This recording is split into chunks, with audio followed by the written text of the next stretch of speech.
La demeure Obese, sur Banana Island, scintillait sous un ciel qui semblait se plier à sa volonté. Des lustres importés de Venise projetaient une cascade de lumière sur les sols en marbre, et des orchestres jouaient des symphonies dont chaque note exprimait la richesse. La liste des invités était digne d'un annuaire Forbes. Milliardaires, sénateurs, icônes de la mode, prodiges de la technologie, tous se sont réunis pour une seule et même raison, rendre hommage à la femme la plus redoutée de leur entourage, Ijoma Obese. Elle ne souriait pas souvent, mais lorsqu'elle le faisait, c'était le genre de sourire qui faisait douter de l'avoir offensée. Sa silhouette était grande et majestueuse, sa posture d'une droiture déconcertante, et ses choix vestimentaires affichaient une aisance sans complexe. Ce soir, elle portait une robe cramoisie sculptée, au décolleté pointu comme un avertissement, et les diamants à ses oreilles attiraient tous les regards et figeaient chaque murmure. Elle traversait la salle en glissant, entourée d'assistants et de gardes du corps, imposant le silence par sa seule présence. Les gens s'inclinaient lorsqu'il lui adressait la parole, non pas physiquement, mais par des rires nerveux, des compliments qui sonnaient comme des prières, et par leur façon de ne jamais croiser le regard trop longtemps. Elle n'était pas seulement riche, elle était intouchable, enveloppée d'un manteau de mystère, de ragots et d'une terreur silencieuse.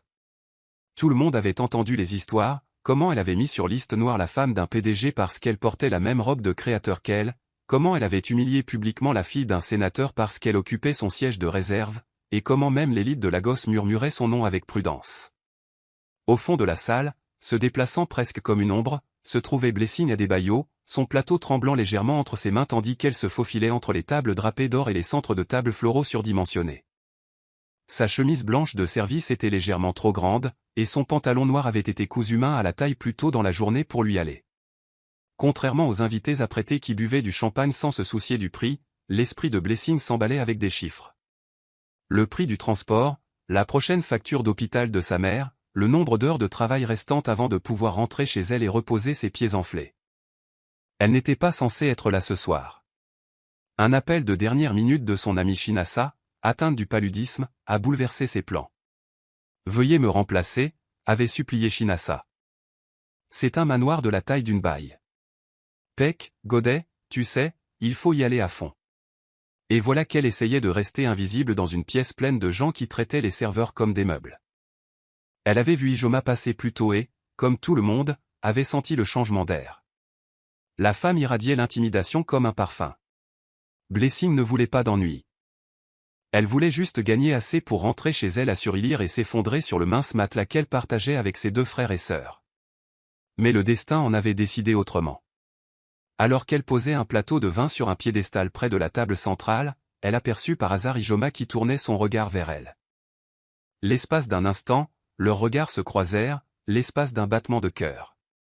Mais cette seconde allait déclencher une tempête à laquelle aucun d'eux ne pouvait se préparer. Surélire ne dormait jamais. L'air vibrait du bourdonnement des générateurs et du cliquetis des sandales en plastique sur le béton. Ce matin-là, Blessing se déplaçait avec empressement entre les fils à linge, étendant le linge humide tout en fredonnant un vieux gospel. Une odeur de soupe au poivre flottait dans la marmite d'un voisin et les enfants couraient dans les flaques d'eau laissées par la pluie de la nuit précédente. C'était son monde réel. Sa maison était un studio aux murs fissurés et aux fenêtres rafistolées de vieux calendriers. Ses jeunes frères et sœurs, Timmy et Zina, étaient assis sur un tapis et faisaient leurs devoirs à la lueur des bougies, leur voix se transformant parfois en rire tandis qu'ils se corrigeaient mutuellement l'orthographe. Leur mère, Mama Adebayo, était assise sur une chaise en plastique à proximité, les jambes enveloppées dans un emballage, en train de remuer un bol de porridge. Blessing était rentré du manoir Obese à 3 heures du matin, trop fatiguée pour prendre un bain. Mais à 6 heures, elle était de nouveau sur pied, organisant les affaires de sa famille, avant de partir nettoyer les bureaux d'Aqua. L'agitation ne s'arrêtait jamais. Elle n'était pas amère, juste concentrée. Cette vie n'est pas petite, disait-elle, se rappelant chaque jour que sa situation actuelle n'était que temporaire. Son rêve n'était pas seulement de survivre, mais de se libérer, pour elle-même, ses frères et sœurs, et de se souvenir d'un père perdu dans un système de santé défaillant. Elle ne pouvait se permettre ni erreur ni répit. Chaque Nera comptait, et chaque choix comptait. Pendant ce temps, de l'autre côté du pont de Banana Island, Ijoma était assise dans un solarium baigné de soleil, sirotant un thé vert au miel importé, entouré d'orchidées qui coûtaient plus cher que le loyer mensuel de Blessing. Son assistante lui annonçait les rendez-vous de la journée, dont une présentation de sac à main de luxe venu de Paris et un gala de charité pour une fondation qu'elle finançait davantage par optique que par passion. Ijoma hocha la tête d'un air absent, l'esprit ailleurs. Ses matinées étaient toujours parfaitement synchronisées, de son gommage à la température de son eau citronnée. Tout dans sa vie était organisé, sauf ses émotions, qui restaient figées derrière son regard. Son frère Shuka l'appelait de temps en temps, prenant de ses nouvelles tel un soldat rendant compte à son général. Même lui, le plus puissant magnate de la technologie Lego, la côtoyait avec prudence. Leur mère, Ngozi, l'avait élevé comme un trophée de porcelaine, belle, intouchable et dressée pour dominer. Pourtant, Ijoma ressentait souvent un étrange vide entre ses victoires. Elle avait bâti un royaume, mais le gouvernait seule. Alors qu'elle peaufinait les derniers détails de sa fête d'anniversaire, elle fit comprendre une chose à son organisateur, ce devait être l'événement Lego le plus médiatisé de l'année. Et ce serait le cas, mais pas pour les raisons qu'elle imaginait. Le corps de Blessing hurlait de protestation tandis qu'elle enfilait son uniforme de serveuse pour la 2e fois de la semaine. Son ami Bose l'avait appelé frénétiquement. « Je vous en prie, je sais que Fi m'amène à ce boulot à Banana Island aujourd'hui. Pas une grande fête pour une grande dame. On dit que ce n'est pas la sœur d'un milliardaire. Tu es en forme, aide-moi à y aller. » Au début, Blessing refusa. Elle se reposa à peine. Mais l'offre comportait une prime et un salaire triple. C'était suffisant pour payer les médicaments de sa mère, et peut-être même pour payer la facture NEPA qui pesait sur eux comme un jugement. Elle a donc accepté. Le trajet jusqu'à Banana Island lui donnait l'impression d'entrer dans un autre univers. Des routes lisses, des portails teintés, des fleurs trop parfaites pour être vraies. Elle serrait son sac à main fermement tandis que le gardien à l'entrée l'examinait avant de laisser entrer sa camionnette. À l'intérieur, le manoir grouillait déjà de décorateurs, de maquilleurs et de coordinateurs. La fête d'anniversaire tenait plus du festival que de la fête, avec des fleuristes, des chefs gastronomiques et des danseurs venus d'ailleurs, répétant leurs numéros comme s'il s'agissait d'une production scénique. Blessing reçut rapidement un uniforme et se présenta à l'équipe du service des vins. En découpant son badge, elle se rappela « N'attire pas l'attention. Fais juste ton travail. » Ijoma se tenait devant un miroir plaqué or, sa robe sur mesure lui moulant le corps comme si elle avait été cousue à même la peau. Sa maquilleuse, une jeune Ghanéenne tremblante, appliquait la poudre en silence tandis qu'Ijoma donnait des instructions à l'organisatrice de la fête sur haut-parleur. « Je ne veux rien de violet dans la décoration. C'est ringard. Changez-le. » Son ton était neutre, mais ferme, et chaque instruction était suivie avec une urgence robotique. La fête d'anniversaire n'était pas seulement une célébration, c'était une stratégie de marque. Un renforcement de sa suprématie dans la société Lego. Tout le monde serait là, des stars de Nollywood aux épouses de politiciens, et chacune savait qu'il ne fallait pas l'éclipser. En arrière-plan, sa mère appelait pour confirmer que le foulard personnalisé de Gozi était arrivé. Ijoma hocha légèrement la tête, puis congédia son personnel d'un mouvement de doigt. Elle se sentait parfaite, puissante et intouchable. Alors qu'elle s'apprêtait à descendre un escalier de marbre pour accueillir ses invités, elle jeta un dernier coup d'œil dans le miroir et se murmura « Laissez-les voir la perfection ce soir. » Mais ce qui s'annonçait n'avait rien à voir avec la perfection. L'air du soir était chargé de jasmin et d'attente.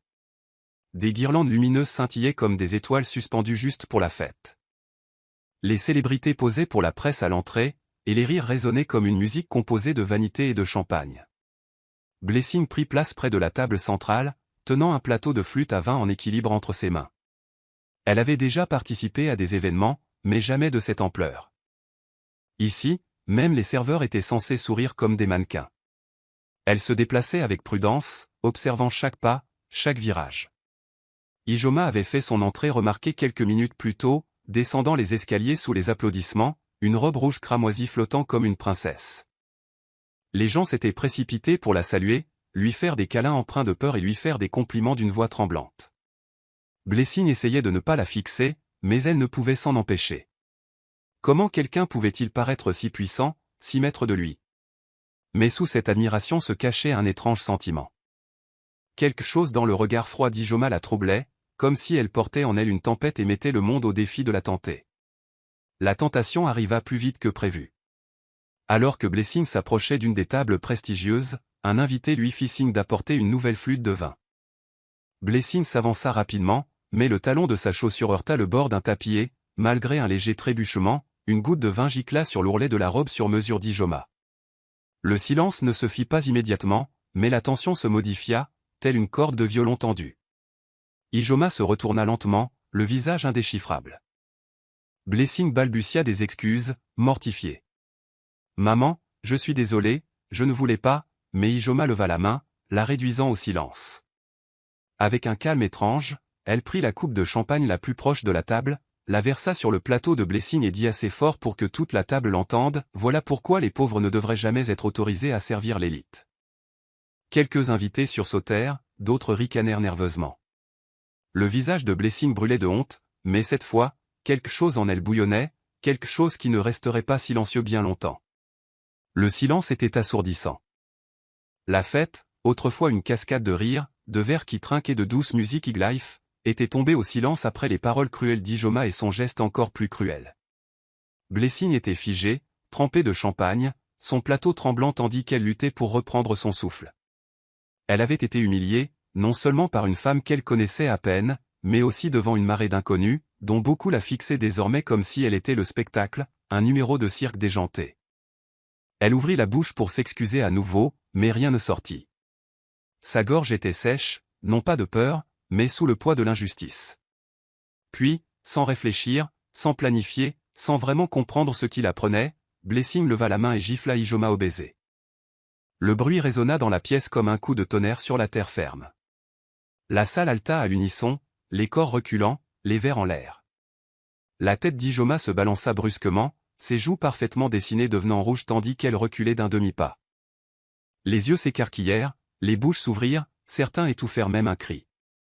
Une des boucles d'oreilles d'Ijoma était tombée au sol. Elle brillait à côté de ses talons comme un joyau tombé d'une couronne renversée. Le cœur de Blessing battait fort dans sa poitrine, mais elle ne bougea pas.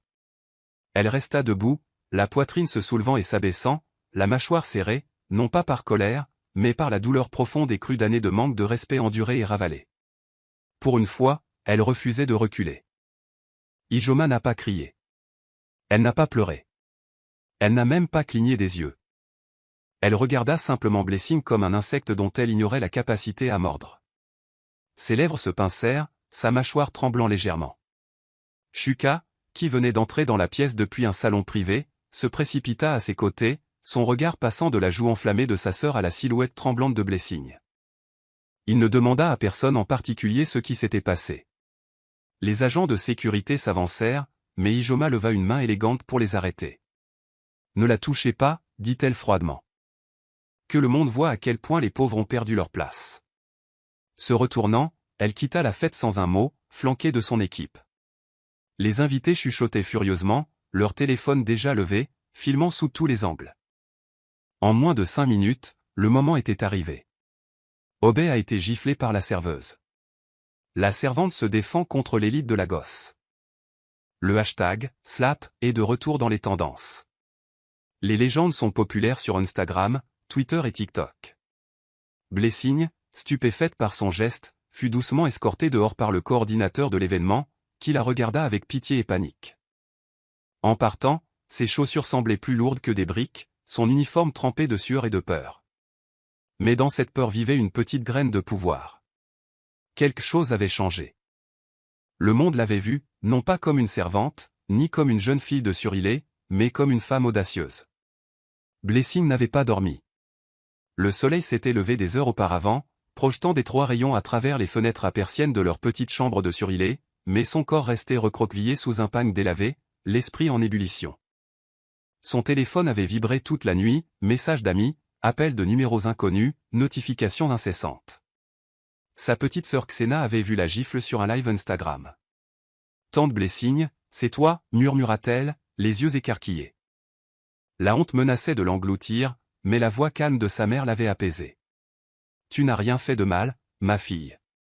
Tu as juste su te défendre », avait dit Mama Adebayo en appliquant de la pommade sur ses pieds gonflés. Mais Internet n'a pas été aussi clément.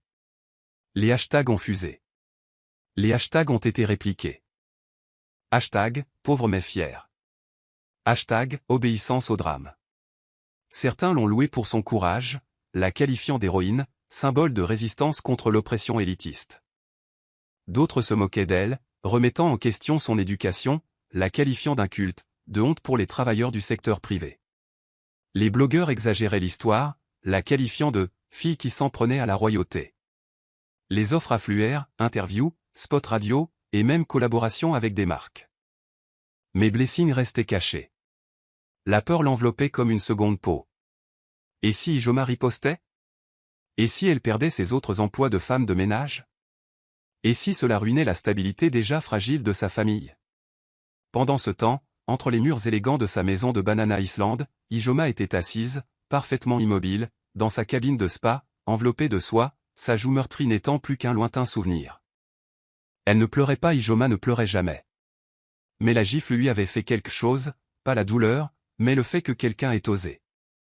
Elle parcourut les innombrables publications, certaines la taguant, d'autres se moquant d'elle. L'équipe de relations publiques d'Obezid l'avait exhortée à publier un communiqué, à présenter des excuses publiques et à clarifier qu'il s'agissait d'un malentendu, avait déclaré son attaché de presse. Ijoma avait ri amèrement. « Laissez-les brûler », répondit-elle. Son orgueil était une forteresse bâtie brique par brique au fil des années de souffrance, et Blessing en avait brisé la porte. Mais elle sous-estimait la rapidité avec laquelle l'opinion publique pouvait changer. Les marques ont commencé à se retirer de son gala de charité. Les influenceurs qui sollicitaient autrefois son attention ont cessé de répondre. Même son fidèle assistant, Timmy, semblait nerveux en sa présence. Pourtant, elle refusait de reconnaître ses torts. Au lieu de cela, elle complotait. « Personne ne m'humilie », murmura-t-elle d'une voix froide et tranchante comme un couteau sur du verre, et elle s'en alla indemne. Ce jour-là, elle a appelé. Pas des avocats, ni son frère, mais un discret intermédiaire qu'elle avait consulté une fois à Dubaï. « Il faut que je fasse disparaître quelqu'un. » Doucement, dit-elle. Ce n'était plus seulement une question de fierté. C'était la guerre. Surallié se sentait différente. Blessing le remarqua au regard des femmes du quartier lorsqu'elle allait chercher de l'eau, à la façon dont le passager de l'Okada refusait de prendre son ticket, affirmant qu'elle était désormais une célébrité. On murmurait son nom au carrefour, certains avec admiration, d'autres avec jalousie, d'autres encore avec inquiétude. Nachiou gifla Madame Milliardaire, ABI. Même au marché, elle sentit des regards rivés sur elle, un étrange mélange d'admiration et de jugement. En elle, la confusion montait. Elle n'avait jamais souhaité être célèbre. Tout ce qu'elle désirait, c'était nourrir sa famille et éviter les ennuis. Mais maintenant, les ennuis connaissaient son nom. Le soir, ses frères et sœurs se disputaient à propos de sa popularité croissante. Zina voulait se vanter à l'école. Timmy craignait un retour de bâton. Sa mère, toujours pieuse, insistait pour qu'il reste entre eux et évite les visiteurs. L'amour public est comme une brise. Il peut souffler et repartir tout aussi vite. Blessing hocha la tête, mais une partie d'elle-même ne pouvait ignorer l'attention. Son nom était en vogue sur les blogs. Les gens débattaient de classe, de dignité et de la culture de l'élite de Lagos, utilisant son visage comme symbole de la résistance. Pourtant, sa peur n'avait pas disparu. Elle gardait son téléphone éteint la plupart du temps. Au fond d'elle-même, elle savait qu'Ijoma n'accepterait pas la gifle sans réagir. Elle n'avait pas survécu aussi longtemps grâce à sa clémence. Et elle avait raison. Sur l'île Banane, Ijoma était devenue inhabituellement silencieuse, mais son silence était stratégique. En privé, elle a commencé à tirer les ficelles. Elle a appelé des agents immobiliers, des propriétaires de clubs influents, des organisateurs d'événements, et même l'agence de nettoyage de Blessing. Lentement, sans faire de bruit, le nom de Blessing a été mis sur liste noire. Les rendez-vous qu'elle devait ont été annulés. Les clients ont cessé de répondre. Son propriétaire, déjà redevable de 3 mois de loyer, a reçu une enveloppe anonyme remplie d'argent liquide et d'un mot. Il l'a expulsé. Il l'a fait immédiatement. En 2 jours, Blessing et sa famille se sont retrouvés sans abri. N'ayant nulle part où aller, ils ont emménagé dans la chambre d'amis d'un membre de l'église. Mama Adebayo est tombée malade, sa tension artérielle ayant grimpé en flèche à cause du stress. Blessing a pleuré dans la salle de bain cette nuit-là, se mordant le poing pour que personne ne l'entende. Ce n'était plus une simple gifle. C'était une lutte pour la survie. Pourtant, même dans cette obscurité, quelque chose d'inattendu se produisit. Un message est apparu dans sa boîte de réception. « Bonjour, je suis Huche, journaliste. J'ai suivi votre histoire. J'aimerais connaître votre point de vue. Sans filtre. Rencontrons-nous. Juste parler.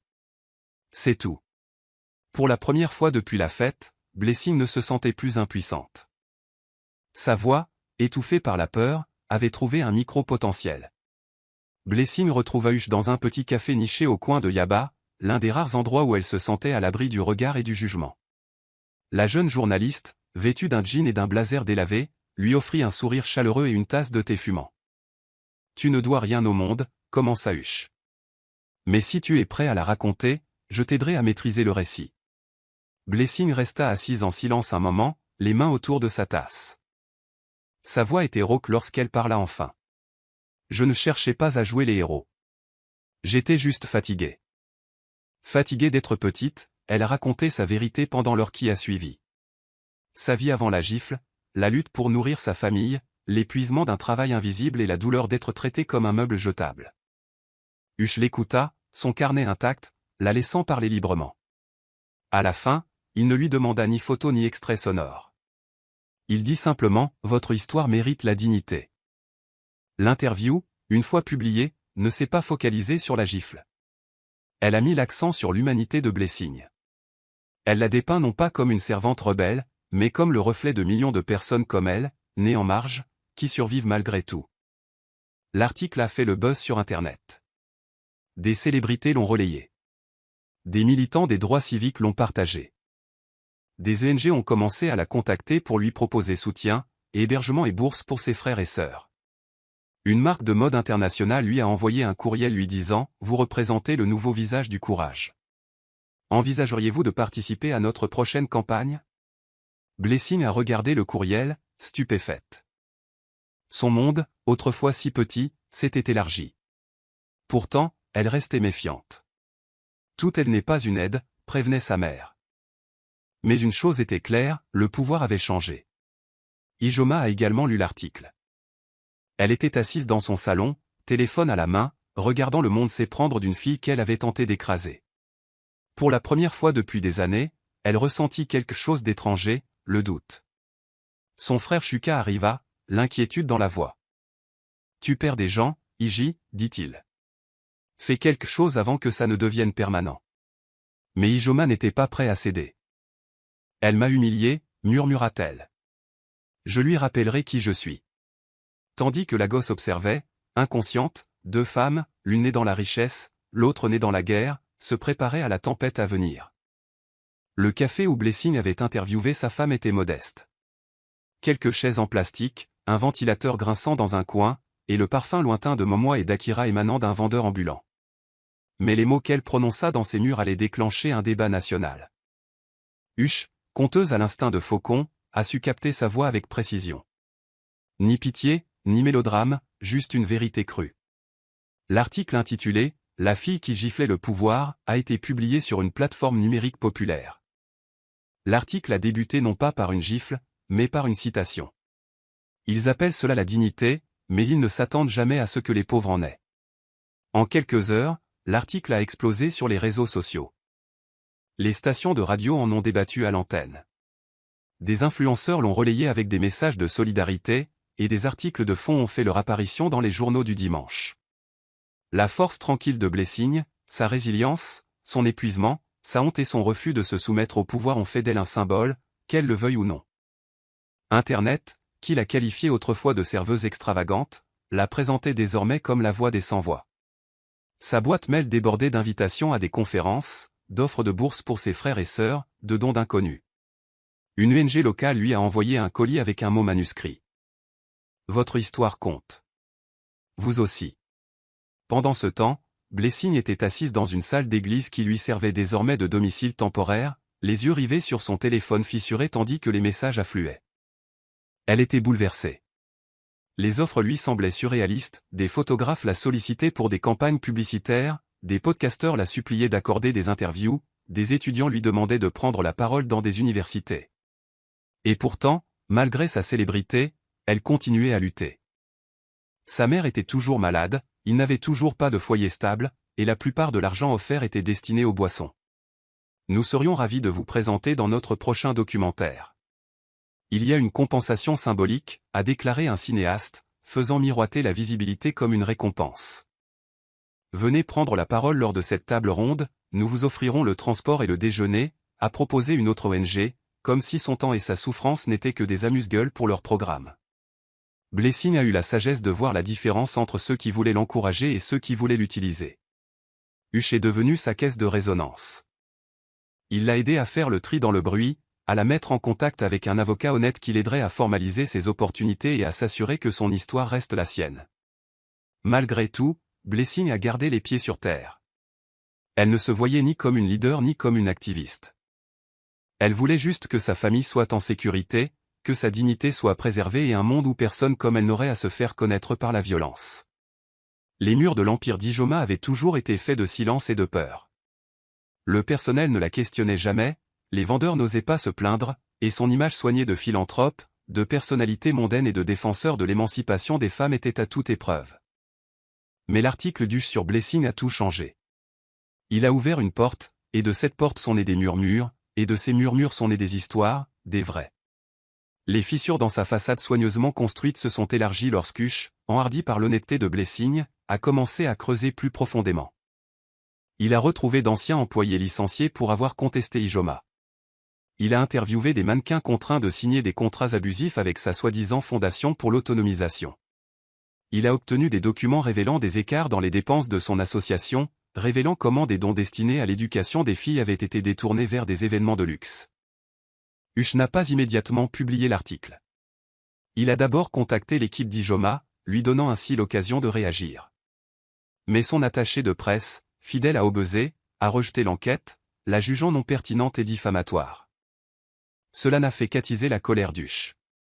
La publication de l'article, intitulé « Le miroir de la reine se fissure », a frappé la gosse comme un orage.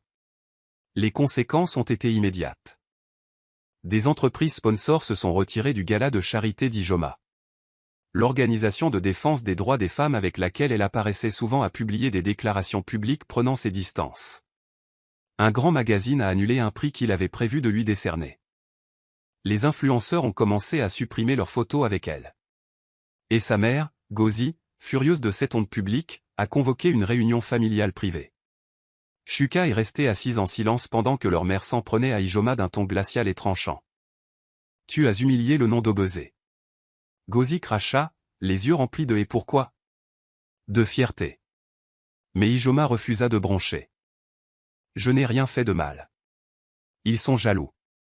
Ils veulent détruire une femme qui a bâti quelque chose de puissant. » Shuka, qui avait patienté toutes ces années, parla enfin. « Ce que tu as construit était un palais de verre, Ijoma. Et tu as oublié que tu jetais des pierres. » Pourtant, Ijoma refusait d'admettre sa faute. Son orgueil, ce qui la faisait craindre, était désormais devenu sa prison. Pourtant, derrière les portes closes, elle le sentait, son emprise lui échappant. Les invitations au cercle d'élite cessèrent d'affluer. Son nom n'était plus prononcé avec révérence, mais avec prudence. Le même silence qui la protégeait autrefois résonnait désormais comme un isolement. Dès la deuxième semaine suivant la révélation d'Hush, le manoir d'Ijoma s'était transformé, passant d'un lieu animé de visiteurs prestigieux à une forteresse tranquille. Son ancienne et fidèle assistante, Tammy, présenta sa démission. Le chef, qui avait travaillé sous ses ordres pendant 6 ans sans se plaindre, démissionna sans préavis. Le personnel s'installa avec appréhension, craignant de déclencher une fureur qui s'était aggravée. Ijoma passait ses journées à arpenter son salon privé en silence ou à passer des appels impulsifs, essayant désespérément de contrôler le discours pour redorer son blason. Elle a fait appel à un cabinet de gestion de crise, mais même n'ont pas réussi à faire de miracle. Le problème ne se résume pas à la gifle, lui a expliqué le stratège en chef du cabinet lors d'une réunion tendue. C'est que le public voit désormais ce que vous essayez de cacher.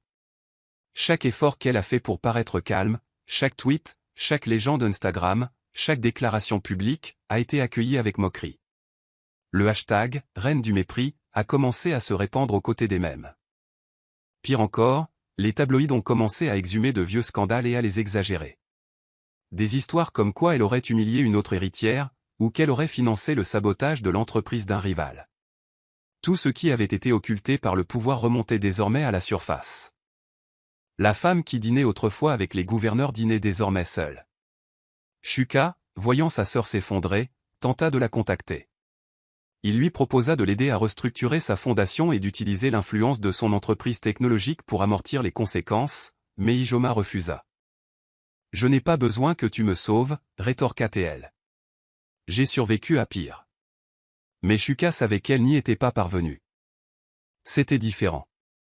Ce n'était pas un scandale passager qui serait enterré en 3 cycles d'actualité. C'était une prise de conscience. Elle avait régné sur les gens par la peur, et maintenant que cette peur s'était dissipée, il ne restait plus que des miroirs, lui montrant ce qu'elle était devenue. Ce soir-là, alors que le ciel s'assombrissait devant sa demeure, Ijoma se tenait à sa fenêtre, regardant la pluie s'abattre sur Banana Island.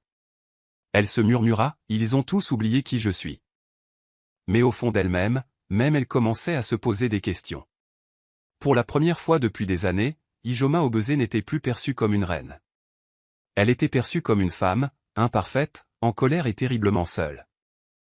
Bien avant de devenir l'icône redoutée de l'ego, Ijoma n'était qu'une jeune fille discrète, trop grande dans son uniforme scolaire, avec des tresses trop serrées et un regard qui voyait trop loin.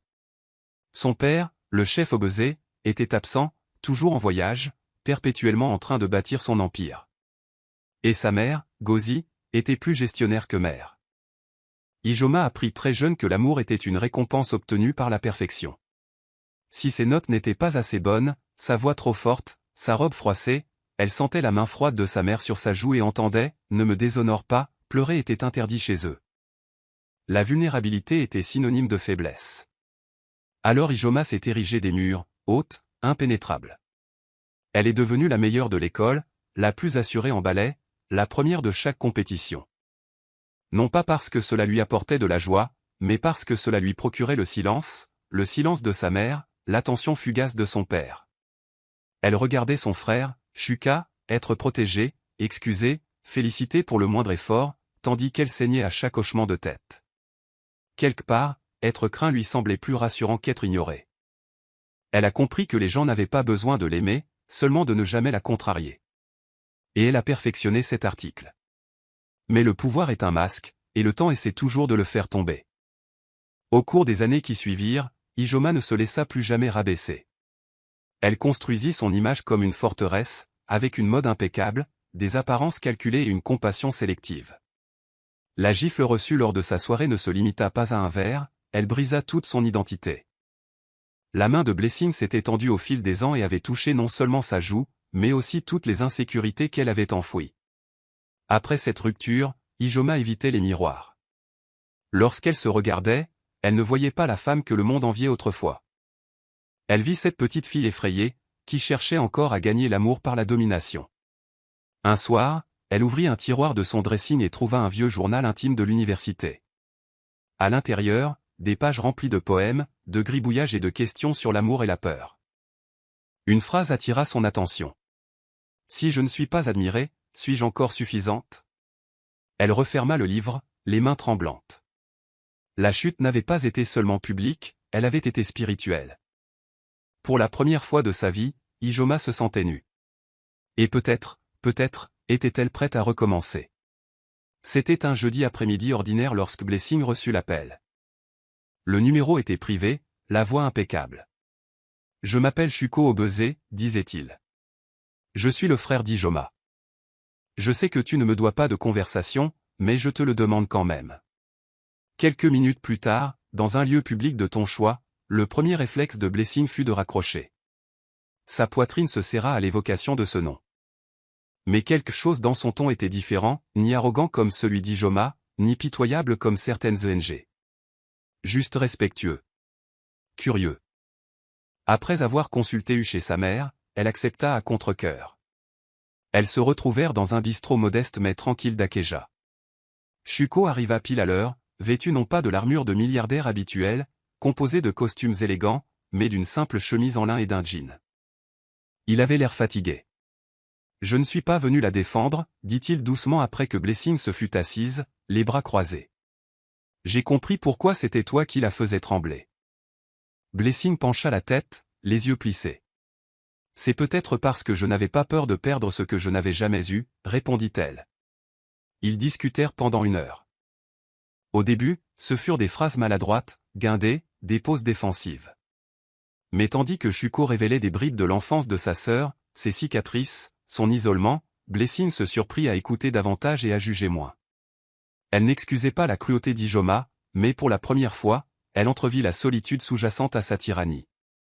Cette rencontre fit naître quelque chose qu'aucun d'eux n'attendait, la réflexion. Pour Blessing, ce fut la prise de conscience que si le pouvoir corrompt, la douleur le précède souvent. Pour Shuko, c'était l'espoir désespéré que sa sœur n'ait pas complètement perdu sa fierté. À la fin de la conversation, il fit une suggestion audacieuse, une rencontre privée entre les deux femmes. Pas pour tout arranger, dit-il. Juste pour laisser la vérité s'exprimer entre vous. Blessing hésita. L'idée d'affronter à nouveau Ijoma raviva la peur qui la subsistait encore. Elle savait aussi que son histoire ne se résumait pas à une simple gifle ou à une riposte. Il s'agissait de s'élever. Et parfois, s'élever impliquait d'affronter ce qui faisait le plus mal. La rencontre avait été organisée discrètement dans un café tranquille de l'Eki. Ijoma arriva vêtu de noir, les yeux couverts de lunettes de soleil, la posture prudente. Bénédiction arriva seule, la tête haute. Ils ne s'étreignirent pas, ne sourirent pas. L'atmosphère entre eux était chargée d'une tension persistante. Ijoma commença la première, à la surprise générale. « Je n'ai jamais été frappée auparavant, dit-elle. Pas par quelqu'un que je n'ai pas payé pour riposter plus fort. » Blessing n'a pas bronché. « Je n'essayais pas de te briser. Essaie juste de ne pas te laisser briser à nouveau. » La conversation ne s'est pas terminée par des excuses. En fait, elle s'est terminée par un silence qu'aucun d'eux n'a ressenti le besoin de combler. Mais tous deux sont repartis changés. Une graine avait été plantée. Pas l'amitié. Pas de pardon. Mais de la reconnaissance. Blessing se tenait devant le micro, les paumes moites de sueur. Le rassemblement de jeunes à Yavo était bondé. Étudiants, commerçantes, mécaniciens, diplômés sans emploi, petits commerçants, tous les visages de la vie de Lego. Elle n'avait pas prévu de prendre la parole. Elle était venue observer, peut-être apporter un soutien moral. Mais quand les organisateurs l'ont vue arriver, ils ont failli la traîner au premier rang. « Tu es notre symbole », murmura Théon. « Parle, s'il te plaît. Même si ce n'est que 2 minutes. » L'estomac de Blessing se noua. Elle n'était pas du genre à parler en public. Elle ne s'était pas préparée. Pourtant, quelque chose s'éveilla en elle tandis qu'elle observait les visages dans la foule. Des visages comme le sien, empreints de survie et de silence. Lentement, elle s'avança, ajusta le micro et commença. « Je n'ai pas giflé une femme riche pour attirer l'attention, a-t-elle dit. Je l'ai giflée parce qu'elle a giflé toutes les filles pauvres à qui on a dit qu'elles n'avaient rien à faire. » La foule a éclaté en acclamations. Mais Blessing leva la main. « Je ne l'ai pas fait pour être célébré. Je l'ai fait parce que j'en avais assez de me faire rapetisser. » Elle a ensuite parlé du prix de la dignité, du fait que la pauvreté n'était pas seulement la faim, mais l'humiliation, et de la façon dont des gens comme Ijoma avaient transformé des systèmes entiers en cage pour les autres. Sa voix tremblait, mais ses paroles étaient fermes. Et lorsqu'elle eut terminé, le silence qui suivit fut empreint de recueillement. Le discours est devenu viral avant même le coucher du soleil. Des clips ont inondé Instagram et YouTube, et même des médias internationaux l'ont repris. Blessing est devenue bien plus qu'un simple nom-tendance. Elle est devenue un mouvement. Les étudiants ont commencé à organiser des forums pour discuter de l'élitisme. Des associations de nettoyage l'ont invité à prendre la parole. Une université de Lagos lui a demandé d'animer une table ronde sur les classes sociales et la représentation. Sa boîte mail était désormais remplie d'offres. Non pas exploitantes, mais collaboratives. Les ONG souhaitaient collaborer avec elle, et pas seulement exploiter son image. Blessing est restée prudente, choisissant avec soin, guidée par chez sa mère. Elle a insisté sur l'impact local, en faisant don de vêtements, en aidant les enfants à retourner à l'école et en organisant une aide juridique pour les travailleurs injustement licenciés. Il ne s'agissait plus seulement d'elle. Il s'agissait des milliers de personnes qui lui envoyaient des messages disant « Tu m'as fait sentir écouté ». Pourtant, même si sa notoriété s'est accrue, elle n'a jamais oublié ce qui a tout déclenché. Un moment d'irrespect, une gifle née de la survie. Elle utilisa ce souvenir non pas pour rester en colère, mais pour rester concentrée. Dans sa petite chambre, Toujours partagée avec ses frères et sœurs, elle épingla un morceau de papier au-dessus de son lit. On pouvait y lire « Que ma voix soit plus forte que ma douleur ». Et chaque jour, elle s'efforçait d'être à la hauteur. C'était une soirée tranquille à Surillé, de ces soirées où l'air est chargé de bananes plantains frites et de prières des églises voisines. Blessing était assise à côté de sa mère, qui se reposait sur un banc en bois dans la cour. Mama Adebayo, enveloppée dans son foulard délavé en Ankara, contemplait les étoiles tout en épluchant du manioc pour le dîner. « Tu es devenue une grande femme maintenant, dit-elle doucement. Ton nom est sur toutes les lèvres. » Blessing rit doucement en effleurant la main de sa mère. « Je ne l'ai pas demandé, maman. » Sa mère se tourna vers elle, le regard doux mais perçant. « Parfois, Dieu n'attend pas qu'on le lui demande. Parfois, il met un manteau sur ta tête avant même que tu te sentes assez forte pour le porter. » Blessing baissa les yeux. L'attention, les éloges, même les critiques, tout cela commençait à lui peser. Certains jours, elle se demandait si elle aidait vraiment les gens ou si elle ne faisait qu'alimenter une nouvelle tendance sur Internet. « Je veux changer les choses, murmurait-elle. Mais parfois, j'ai envie de me cacher. » Mama Adebayo tend la main. « Alors cache-toi quand tu le dois. Mais ne reste pas caché. Parce que ton histoire n'est plus seulement la tienne. Elle est une lumière pour ceux qui sont encore prisonniers de l'ombre. » Alors que la nuit s'épaississait, maman a partagé une histoire que Blessing n'avait jamais entendue auparavant. À propos de sa propre jeunesse, de son travail comme femme de ménage sur l'île Victoria et de la gifle que lui infligeait la femme de son employeur pour avoir oublié de s'incliner. « J'avais envie de rentrer à la maison et de pleurer. Abandonnée, dit-elle. Mais au lieu de cela, j'ai prié pour avoir de la force. Et ce jour-là, j'ai fait une promesse, si jamais j'avais une fille, je l'élèverais pour qu'elle ne cède jamais à la cruauté. » La gorge de Blessing se serra. C'était comme si leur douleur s'était tissée dans un fil de génération en génération. Transmise de mère en fille, non pas comme de l'amertume, mais comme du feu. « Ne deviens pas comme eux, Blessing, » ajouta sa mère. « Ne laisse pas la célébrité endurcir ton cœur. Utilise ta voix, oui. Mais n'oubliez jamais vos racines. Et n'oubliez jamais la grâce. » Cette nuit-là, Blessing pleura, non pas de chagrin, mais de soulagement. Elle portait le monde sur ses épaules. Mais dans les bras de sa mère, elle se souvint qu'elle n'était pas seule. Elle avait une boussole. Et cela indiquait la justice, certes, mais aussi la compassion. Derrière les hautes portes de sa demeure de Banana Island, Ijoma s'effondrait. Les appels avaient cessé. Les invitations, les compliments, les contrats de marque, tout avait disparu. Le personnel se déplaçait comme des fantômes, évitant son regard. Elle passait la plupart de ses journées assise dans son salon sombre, à regarder de vieilles interviews où elle respirait autrefois la confiance en soi. Elle voyait maintenant la froideur, la vanité dans son propre regard. Même le conseil d'administration de l'association caritative qu'elle avait fondée avait voté pour la destituer de son rôle de figure emblématique. Sa mère ne lui rendait plus visite, se contentant d'envoyer des messages concis par l'intermédiaire de Shuka. Mais le pire n'était pas l'isolement. C'était le silence intérieur. La voix qui la guidait autrefois avec certitude ne posait plus que des questions. Pourquoi lui as-tu fait du mal? Pourquoi avais-tu besoin d'être craint? Étais-tu sans pouvoir? Les questions résonnaient si fort qu'elle pouvait à peine dormir. Un matin, elle s'effondra sur le sol de sa chambre, son corps incapable de supporter le poids.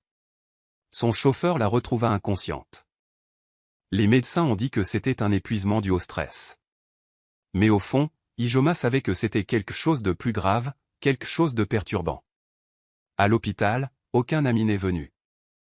Pas de fleurs, pas de visiteurs, pas même de la société qui autrefois s'inclinait à chaque entrée. Seul Shuka était assis à ses côtés. Il lui tenait la main tandis que les machines bipaient doucement. « Tu n'as pas besoin de faire semblant, dit-il. Tu as le droit de tomber. » Ijoma le regarda, des larmes coulant silencieusement sur ses joues. « Je ne sais plus qui je suis, murmura-t-elle. »« Bien, répondit Shuka. Ça veut dire que tu peux recommencer. » À sa sortie, elle n'est pas retournée immédiatement à son manoir. Elle s'est inscrite dans un centre de bien-être, anonymement. Là, entourée d'inconnus qui ignoraient ses titres et ses péchés, elle a commencé à guérir. Non pas avec luxe, mais avec honnêteté. Chaque jour, elle tenait un journal. Chaque nuit, elle pleurait. Elle commença à désapprendre les mensonges sur lesquels elle avait bâti sa vie. L'effondrement ne fut pas la fin, mais la guérison. Et des ruines de sa fierté, quelque chose de plus doux commença à naître. Le centre thérapeutique d'Aqua n'avait ni sol en marbre ni équipement luxueux. Il était calme, chaleureux et étrangement doux, comme un espace où l'on vous invite à laisser votre fierté à la porte. Ijoma Obese n'avait jamais mis les pieds dans un endroit pareil. Elle avait passé la majeure partie de sa vie à contrôler les récits, à commander les salles et à façonner les apparences. Mais à présent, elle était assise au milieu d'inconnus, dont aucun ne se souciait qu'elle ait été la reine de Banana Island. Il l'appelait Miss IG, ne lui demandait rien sur ses chaussures de créateur ni sur ses parfums signature. Sa première séance avait été difficile. Lorsqu'on lui avait demandé pourquoi elle était venue, elle avait failli mentir. Puis les mots avaient coulé, incohérents et informes. Je ne sais pas qui je suis sans que les gens aient peur de moi. La thérapeute, une femme d'âge moyen dont le regard avait vu trop de souffrance pour être impressionnée par la richesse, acquiesça simplement. C'est un bon point de départ. Chaque semaine, Ijoma revenait, non par obligation, mais par nécessité de survie. La honte d'être vue dans un tel état de vulnérabilité s'estompait avec le temps. Elle parlait de son enfance, de la froideur émotionnelle de sa mère, de sa soif d'approbation et de la douleur de ne jamais avoir été choisie. Et peu à peu, la colère qu'elle portait comme une armure commença à fondre. Pendant ce temps, Shuka prit l'habitude de lui rendre visite chaque dimanche après ses séances. Leurs conversations, autrefois tendues par la politique et l'héritage familial, s'adoucirent et devinrent plus concrètes. « Tu te souviens quand papa a oublié ton 12e anniversaire ? Il m'a demandé un jour. » Ijoma a ri amèrement. Il a envoyé des fleurs à maman en disant qu'elles étaient pour moi. Ils rirent tous les deux, non pas de joie, mais de reconnaissance. Shuka avoua combien il se sentait coupable d'avoir permis ses pires comportements en gardant le silence. « Je pensais que te protéger signifiait te laisser brûler le monde, » admit-il. Mais cela aurait dû signifier se mettre en travers de ton chemin. Ijoma ne se mit pas sur la défensive. Elle hocha simplement la tête, une larme coulant sur sa joue. Peut-être avais-je besoin de tomber pour réapprendre à me relever. Cette semaine-là, elle fit sa première visite surprise dans un orphelinat d'Agige. Elle ne portait ni maquillage, ni étiquette, juste un jean et un t-shirt. Les enfants ne connaissaient pas son nom. Ils l'appelaient Tantige. Elle leur lisait des histoires, jouait avec eux et, pour la première fois depuis des décennies, se sentait vue sans avoir besoin de dominer. Elle réalisa que la guérison ne se faisait pas toujours à voix haute ou en public. Parfois, elle se déroulait dans l'ombre, dans des endroits calmes, à l'abri des regards. Blessing se tenait devant une salle remplie de 20 jeunes femmes, chacune reflétant qui elle était autrefois, sous-payée, surmenée et invisible. Ils s'étaient réunis dans une salle de classe empruntée à Ajigunal. Les chaises étaient dépareillées, les ventilateurs de plafond grinçaient toutes les 10 minutes et les lumières vacillaient si trop de téléphones étaient en charge. Mais rien de tout cela n'avait d'importance. L'important était que ces femmes soient enfin entendues. Blessing avait baptisé l'initiative « Voix » sans autorisation.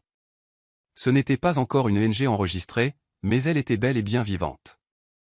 Elle se réunissait chaque semaine pour proposer des ateliers gratuits d'éducation financière, des consultations d'aide juridique et des thérapies aux femmes travaillant dans le secteur tertiaire à faible revenu. Le financement initial provenait de quelques donateurs honnêtes et de ses honoraires de conférencière. Elle ne faisait pas ça pour des applaudissements. Elle le faisait pour qu'aucune fille n'ait l'impression que sa seule arme était sa main. Il n'est pas nécessaire d'élever la voix pour avoir de l'importance, disait-elle souvent. Mais si vous le faites, faites-le pour que d'autres puissent s'élever avec vous. Elle avançait désormais avec détermination, non seulement pour elle-même, mais pour une génération à qui l'on avait appris à s'incliner. Le chemin n'avait pas été facile. Des murmures subsistaient encore. Certains prétendaient qu'elle était en train de devenir la chose même qu'elle avait frappée. D'autres disaient qu'elle avait de la chance, qu'elle n'était pas forte. Mais Blessing les ignorait. Son objectif était de construire quelque chose qui survivrait au hashtag. Elle refusait d'utiliser sa notoriété pour des publicités superficielles ou des publicités superficielles. Chaque décision était profondément intentionnelle. Lorsqu'une personnalité politique de premier plan lui a proposé 10 millions de naira nigérians pour prendre la parole lors de sa campagne électorale, elle a décliné, déclarant « Mon histoire ne sera pas votre slogan ». Son humilité n'a fait que renforcer son influence. Hush, désormais journaliste reconnue, est restée sa plus proche confidente. Ils réfléchissaient souvent ensemble, discutaient de stratégie, écrivaient des discours et sélectionnaient des partenaires. Un soir, après avoir examiné une énième proposition d'un sponsor prestigieux, Hush se tourna vers elle et lui dit « Tu te rends compte de ce que tu es devenu ?» Blessing sourit doucement. « Non. Je sais seulement qui je ne veux pas être. » Ce soir-là, elle se regarda dans le miroir, ses cheveux naturels enveloppés d'un foulard orange vif, le regard fatigué mais plein de vie. Le pouvoir ne signifiait pas la peur. Cela signifiait construire quelque chose de plus grand que son ego. Elle avait découvert un nouveau type de pouvoir, ancré dans l'impact, et non dans l'intimidation. La salle de conférence du Civic Center grouillait d'activités.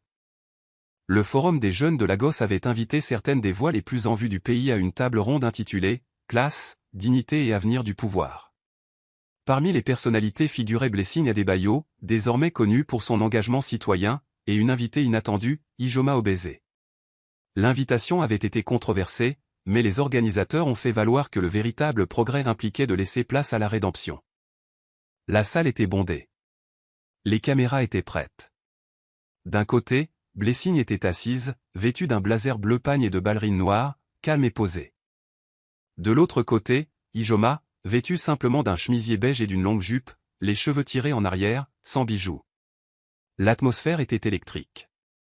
Tout le monde attendait le feu d'artifice. Mais personne n'est venu. Lorsqu'un modérateur a demandé à Blessing « Qu'avez-vous ressenti en voyant le nom de Madame Obeze sur la liste des intervenants ?» Elle a marqué un temps d'arrêt avant de répondre, curieuse.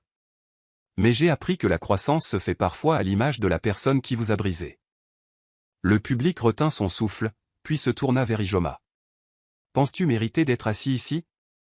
Ijoma regarda Blessing, puis dit, non pas parce que j'avais raison, mais parce que j'apprends à avoir raison. Leurs mots n'effaçaient pas le passé, mais ils en réécrivaient le ton. La conversation qui suivit fut franche, crue et inoubliable. Elles ne parlèrent pas en rivales, mais en femmes ayant traversé le feu, l'une née dans le privilège, l'autre forgée par la douleur. Blessing admit que sa gifle était un acte désespéré, et non noble. Ijoma a reconnu que sa cruauté reflétait sa propre guerre intérieure. « J'ai bâti mon trône par la peur », a-t-elle dit. Et cela m'a rendu seule au sommet. La foule n'a pas applaudi bruyamment. Elle a écouté. Vraiment écouté. À la fin du panel, Blessing se leva, salua Ijoma d'un signe de tête et quitta la scène. Ijoma se leva également, mais ne le suivit pas. Ce n'était pas nécessaire. Le message était passé. Parfois, la conclusion la plus puissante n'est pas une poignée de main ou une accolade. C'est une reconnaissance mutuelle. Ce jour-là, les deux femmes quittèrent le Civic Center non pas en ennemis, ni en héroïnes, mais en êtres humains qui s'étaient pleinement reconnus. Et le monde, qui les observait, les vit enfin toutes deux avec un regard neuf. 2 ans plus tard, le modeste bâtiment qui abritait la fondation Voix sans permission ouvrait officiellement ses portes à Surilé. Pas de tapis rouge, pas de célébrités, juste une longue file de femmes et de jeunes filles attendant de s'inscrire à des ateliers gratuits, des séances de conseil et des programmes de microcrédit. Blessing se tenait à l'entrée, accueillant chacune avec un sourire chaleureux. Elle avait enfin enregistré son ONG, constitué une équipe à temps plein et même noué des partenariats avec des écoles pour proposer des programmes de mentorat. Le bâtiment était peint de couleurs vives, avec des fresques murales représentant des femmes africaines fortes, douces et souriantes. À l'entrée, une simple plaque était accrochée pour chaque fille à qui l'on demandait de se taire. Blessing n'a pas prononcé de discours ce jour-là. Elle travaillait, tout simplement, classant des dossiers, aidant les mères à trouver des places, serrant dans ses bras les jeunes filles nerveuses à l'idée de leur première formation professionnelle. Elle n'était pas une célébrité. C'était une bâtisseuse. Son histoire avait dépassé le stade de la plaque. C'était désormais un mouvement. Un mouvement qui ne se contentait pas de remettre en cause le pouvoir, mais qui le redistribuait. Plus tard dans la soirée, une camionnette de livraison est arrivée.